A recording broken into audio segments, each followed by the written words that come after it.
Hello दोस्तों, तो video शुरू करने से पहले अगर आप लोगों को मेरी वीडियोस देखकर जरा से भी खुशी होती है या मजा आता है तो मेरी वीडियो को लाइक कर देना और साथ ही साथ चैनल को सब्सक्राइब कर देना ताकि मैं यूं ही मजेदार वीडियोस आप लोगों के लिए लाता रह सकूं। तो जैसा कि पिछले एपिसोड में हमने देखा कि मास्टर पोहोंग बता देते हैं कि काओ विलेज के डिस्ट्रॉय होने के पीछे टियानयिन टेंपल के लोगों का हाथ था। ये सुनकर तो ज़ियाओफान को बहुत ज्यादा गुस्सा आ जाता है, जबकि दूसरी तरफ हम बाकी के डीमंस को भी देखते हैं जिनकी हालत तो बहुत ज्यादा खराब थी, लेकिन अभी भी वो लोग किन्यू सेक्ट पर हमला करना चाहते थे। अब आगे तो नेक्स्ट एपिसोड बिल्कुल उसी सीन से शुरू होता है जहां पर हम देखते हैं कि उन डीमंस में से एक डीमन मास्टर ज़ूफान पर भड़क गया था। वो उससे कहता है कि तुमने आखिर ये सब क्या कर दिया, तुम्हें ध्यान रखना चाहिए था कि डाओजुआन सोर्ड ऑफ इमॉर्टैलिटी तक ना पहुंचे, लेकिन उसके बावजूद भी वो सोर्ड तक पहुंच गया, जिसकी वजह से हम लोगों की ये हालत हो गई। अगर तुमने अपना काम अच्छे से किया होता तो शायद हमारे इतने लोग ना मारे जाते। मुझे तुम पर बहुत ज्यादा गुस्सा आ रहा है, दिल तो करता है कि मैं तुम्हें यहीं पर जान से मार डालूं। जिस पर मास्टर ज़ूफान कहते हैं कि मुझे मारने का तुम लोगों को कोई फायदा नहीं। साथ ही साथ वो कहते हैं कि तुम लोगों ने अभी तक सोर्ड ऑफ इमॉर्टैलिटी की रियल पावर्स भी नहीं देखी। तुम लोगों ने आज जो पावर्स देखी वो तो सिर्फ उसकी 1/3 पावर्स का हिस्सा है। सोचो, अगर कोई उसके 100% पावर्स को यूज करने की काबिल बन जाए तो वो उस तलवार से क्या कुछ नहीं कर सकता, क्योंकि वो तलवार यहाँ की नहीं है, इसलिए उसकी पावर्स का कोई अंदाजा नहीं लगा सकता। वो तलवार 9 हेवन से उतारी गई थी। यहाँ ये सब सुनकर डीमन किंग कहते हैं कि मैंने सुना था कि सोर्ड ऑफ इमॉर्टैलिटी को यूज करने के लिए आपको टाइकी रेल्म पर होना चाहिए, जबकि मुझे नहीं लगता कि मास्टर डाओजुआन टाइकी रेल्म तक पहुंचे होंगे। ये बार मास्टर ज़ूफान को भी काफी ज्यादा इंटरेस्टिंग लग रही थी, जिस पर वो मुस्कुराते हुए कहता है कि ये तो हमारे लिए काफी ज्यादा बेहतरीन चीज है। अगर वो अभी तक टाइकी रेल्म पर नहीं पहुंचा और उसके बावजूद भी उसने सोर्ड ऑफ इमॉर्टैलिटी का यूज कर लिया तो ये डाओजुआन के लिए एक बुरी खबर है, क्योंकि सोर्ड ऑफ इमॉर्टैलिटी की पावर्स को कंट्रोल करने के लिए आपको एक स्ट्रॉन्ग बॉडी की जरूरत है, वरना वो आपकी हाफ लाइफ को छीन लेगी। जिसका सीधा सीधा मतलब यही बनता है कि डाओजुआन अब बहुत ज्यादा वीक हो चुका है, वो अब लड़ने की काबिल नहीं बचा होगा।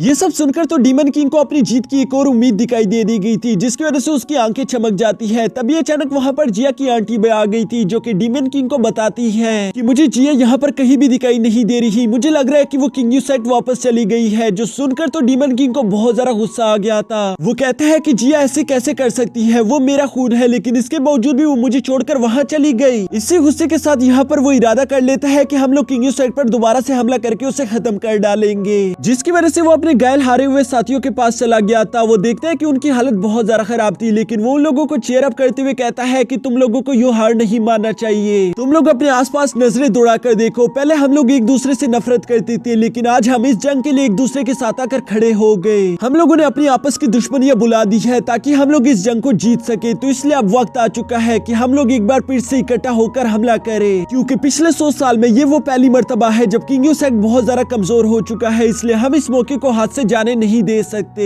हम लोगों को एक बार फिर से हिम्मत करके किंग यू सेक्ट पर हमला करना होगा, जिसके बाद मुझे पूरा यकीन है कि हम लोग इस बार जरूर जीत जाएंगे। ये सुनकर वहां पर मौजूद जितने भी डीमन सोल्जर मौजूद थे वो सारे के सारे दोबारा जोश में आ जाते हैं, जिसके बाद वो कह रहे थे कि हाँ तुम ठीक कह रहे हो, हम लोग किंग यू सेक्ट पर आज ही हमला करेंगे। यहाँ दूसरी तरफ हम किंग यू सेक्ट के मेन हॉल को देखते हैं, जहाँ पोहोंग सब कुछ बता रहा था, लेकिन ये सब सुनकर ज़ियाओफान को धीरे धीरे गुस्सा भी आ रहा था, पर वो खुद के गुस्से पर काबू करके मास्टर पोहोंग को अपनी बात कंप्लीट करने देता है। जिसके बाद हम देखते हैं कि मास्टर पोहोंग मास्टर डाओजुआन से कहता है कि ब्रदर, तुम्हें याद ही होगा कि काओ विलेज के तबाह होने से पहले मेरा बड़ा भाई मास्टर जी तुमसे मिलने के लिए आया हुआ था। ये सुनकर मास्टर डाओजुआन कहता है कि हाँ, मुझे वो रात बिल्कुल आज की तरह याद है। उस दिन मास्टर जी मेरे पास मिलने के लिए आए हुए थे, जहाँ उन्होंने मुझे बताया कि वो एक स्कूल ओपन करना चाहते हैं जहाँ पर वो बुद्धिज्म और ताओइज्म दोनों एक साथ सिखा सके, लेकिन मैं जानता था कि ये बहुत ज्यादा खतरनाक है, क्योंकि हमारे एंसेस्टर्स ने कहा था कि किसी के पास भी ये महान ताकत आ जाए तो वो इससे करप्ट हो जाता है, इसलिए मैं ये रिस्क नहीं लेना चाहता था और मैंने सीधा सीधा इनकार कर दिया। ये सुनकर मास्टर पोहोंग कहते हैं कि हाँ, आपने बिल्कुल ठीक कहा, और ये सब बातें मास्टर जी को बहुत ज्यादा बुरी भी लग रही थी, क्योंकि मास्टर जी चाहते थे कि मैं एक ऐसा स्कूल बनाऊं जहां मैं टियानयिन टेंपल और किंग यू सेक्ट दोनों के टेक्निक से एक ही डेसिपल को सिखा सकूं। इसकी वजह से जो स्टूडेंट तैयार होंगे वो हेवन और अर्थ को बहुत ही अच्छे से पहचान सकेंगे, क्योंकि वो बहुत ज्यादा पावरफुल होंगे। लेकिन उनकी इसी सोच के साथ तो ये सब कुछ शुरू हुआ। उस दिन जब वो आपके साथ मुलाकात करके वापस जा रहे थे तो उन्हें लगा जैसे कोई उनका फॉलो कर रहा है। इस इस बात ने उन्हें और भी ज्यादा परेशान कर दिया था, जिसकी वजह से वो बहुत ही तेजी के साथ भागते हुए सीधा वापस अपने टेंपल पहुंच गई थी। जिसके बाद हमें एपिसोड 1 का वो सीन दिखाया जाता है जहाँ पर जिनियो और ज़ियाओफन एक दूसरे से लड़ते हुए उस टेंपल तक आ जाते हैं। आगे की उस रात की कहानी तो हमें याद ही होगी, जहाँ एक ब्लैक मास्क वाले आदमी ने उन पर हमला कर दिया था। साथ ही साथ वो उन्हें पॉइजन देते हुए जान से मारने की कोशिश करता है। यहाँ मास्टर पू होंग कहते हैं कि मैं नहीं जानता कि वो ब्लैक मास्क वाला आदमी कौन था, मुझे तो लगता है कि शायद वो मास्टर ज़ूफान होगा, लेकिन इस बात से अब कोई फर्क नहीं पड़ता क्योंकि उस रात की फाइट में मास्टर जी ने उस ब्लैक मास्क वाले आदमी का बहुत ही अच्छे से मुकाबला किया, जिसकी वजह से उसे ब्लड डिवोरिंग बीट भी मिल चुकी थी, लेकिन साथ ही साथ वो पॉइजन हो चुका था।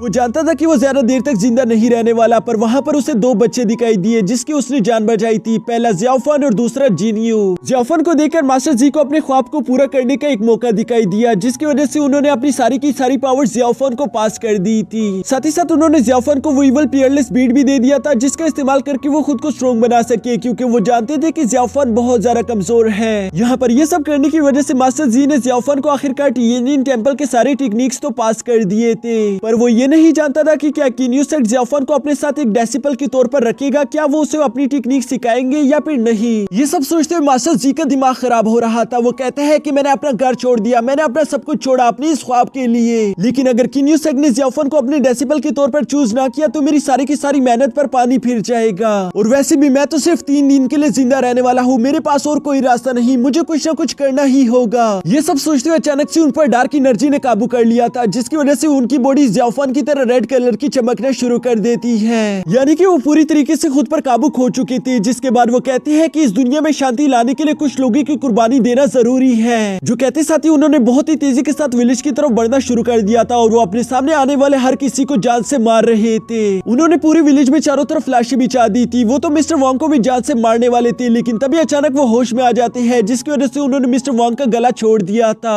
वो होश में आने के बाद चारों तरफ की लाशें देखकर बहुत ज्यादा घबरा गई थी। उन्हें समझ नहीं आ रहा था कि आखिर उसने ये क्या कर दिया। इसके बाद हम देखते हैं कि मास्टर जी अपनी आखिरी सांसें लेते हुए मास्टर पो होंग के पास चले गए थे, जहाँ वो उन्हें सब कुछ बता देते हैं। वो उसे कहते हैं कि मैं जानता हूँ कि मैंने जो कुछ भी किया वो सब गलत था, लेकिन अगर मैं उन सब विलेजर्स को ना मारता तो ज़ियाओफन और जिनियो को कोई ना कोई अपने पास रख लेता। किन्यू टेंपल कभी भी उन लोगों को सिखाने वाला नहीं था, जिसकी वजह से मेरी सारी की सारी मेहनत पर पानी फिर जाता और मैं ये सब होने नहीं दे सकता था। मेरा बस एक ही सपना है, मैं चाहता हूँ कि ज़ियाओफन को तुम लोग किन्यू सेक्ट में ट्रेनिंग करने दो, क्योंकि मैं जानता हूँ कि वो एक दिन इस दुनिया के लिए बेहतरीन इंसान बन सकता है। वही वो इकलौता इंसान होगा जो कि इस दुनिया में शांति लाएगा। और ये कहने के बाद मास्टर जी मर चुके थे, जबकि दूसरी तरफ पो होंग कहते हैं कि मुझसे उस दिन बहुत बड़ी गलती हो गई थी। मैंने उस दिन जो गुनाह किया आज हमें उसी का अंजाम भुगतना पड़ रहा है। मेरी वजह से ज़ियाओफन और जिनियो को इतना सब कुछ सहना पड़ा, इसलिए मैं ज़ियाओफन तुमसे माफी मांगता हूँ। जो सुनकर हम देखते हैं कि ज़ियाओफन ने अचानक से अजीब तरीके से हंसना शुरू कर दिया था, साथ ही साथ उसकी आंखों से आंसू आ रहे थे। वो समझ नहीं पा रहा था कि इस वक्त उसकी क्या फीलिंग्स है। वो याद करता है कि कैसे उसने मास्टर जी को अपना मास्टर समझा था। उनसे किए हुए वादे के मुताबिक ज़ियाओफन ने सब कुछ किया, लेकिन मास्टर जी ने उसकी फैमिली के साथ क्या किया, ये सब कुछ सोचकर ज़ियाओफन को गुस्सा आ जाता है। वो गुस्से में चिल्लाते हुए पूरी तरीके से बेकाबू हो गया था, जिसकी वजह से उसकी बॉडी से बहुत ही ज्यादा रेड कलर का ऑरा निकलना शुरू कर देता है। यह इसी इंटेंस मूवमेंट के साथ हमारा यह एपिसोड यहीं पर खत्म हो जाता है। दोस्तों, इस सीरीज का लास्ट एपिसोड भी मैं जल्द ही अपने इसी चैनल पर अपलोड कर दूंगा, जिसके लिए मैं चाहता हूँ कि आप लोग मेरे इस चैनल को सब्सक्राइब कर लो। साथ ही साथ बेल आइकन को भी एक्टिवेट कर देना, ताकि मैं जैसे ही वो एपिसोड अपलोड करूँ सबसे पहले आप लोगों को बेल नोटिफिकेशन मिल जाए।